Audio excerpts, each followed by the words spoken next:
jempol untuk sementara area Birun laut jangka tertutup. Jadi warga Dakingon Aceh Tengah menuju ke area Pandai Paku. Dalam waktu pertama mobil kan, berhubungan mobil masuk banyak ini. Jauh. Sudah paling eksis kawan-kawan kita. Kan? Darah yang mobil masuk.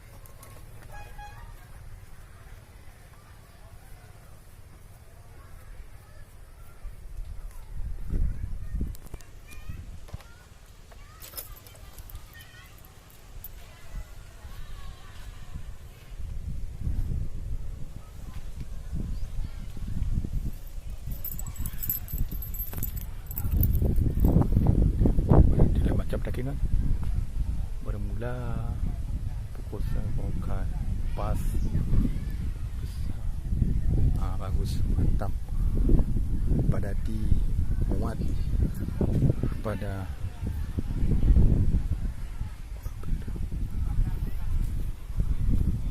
lagi GP padati. Tok kena nak padati laut ron ni. Ha? Apa tu yang?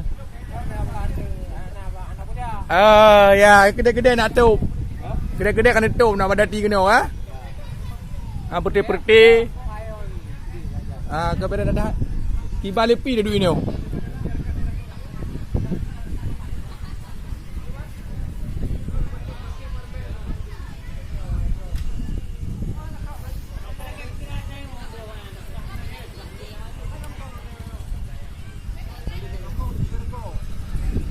Mau pengang kakak? Kaca parkir. Kaca parkir bangai tak? Kaca parkir naik ke di? Ya, bang tidak pengang tengok. Ulam tengok apa? Tengok dah keput. Dah kelimang tengok. Aku bawa apa rumah di? Tak pedang lom. Jadi bagaimana keadaan pada hari ini di Laut Jangka pada kelebaran ke-4?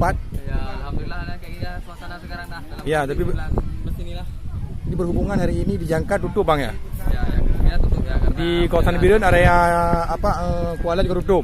Ya. Jadi berhubungan orang dari Dakingon Aceh Tengah menuju ke arah Pandai Paku ya. Semuanya akan kesini. Ya. Untuk bapak ini bagaimana keadaan yang di Pandai Paku pada hari ini? Aman? Lumayan ya. Lumayan ramai. Kebetulan di Jangka tutup bang ya. Tutup Jangka. Oh iya. Kuala juga tutup ya. Oke, mantap. Dipadati terus ya. Kasih bayu. Lihat bayu. Ya, untuk pada hari ini berhubungan pada pengunjung yang jualan mie di Aceh kan. Lumayan ramai hari ini di kawasan Pandai Paku, tepat katanya Kabupaten Birun kan. Dipadati oleh pengunjungnya sangat ramai. Kalau nggak salah dari Aceh Tengah menuju ke kota Birun kan. Jadi untuk sementara pada hari ini lumayan lakunya Pak ya. Kira-kira udah habis berapa kilomi Pak? Udah habis 10 kilomi enggak? Hari ini enggak cukup, paling 20 ya atau 30 ya. Berhubungan di Jangka tutup, Kuala tutup juga kan. Di area Pedada juga tutup.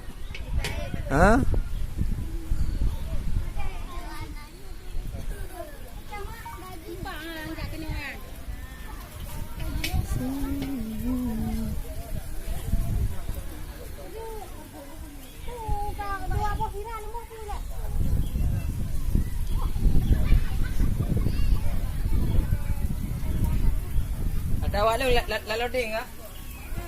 Ada loading. Kamu yang loading.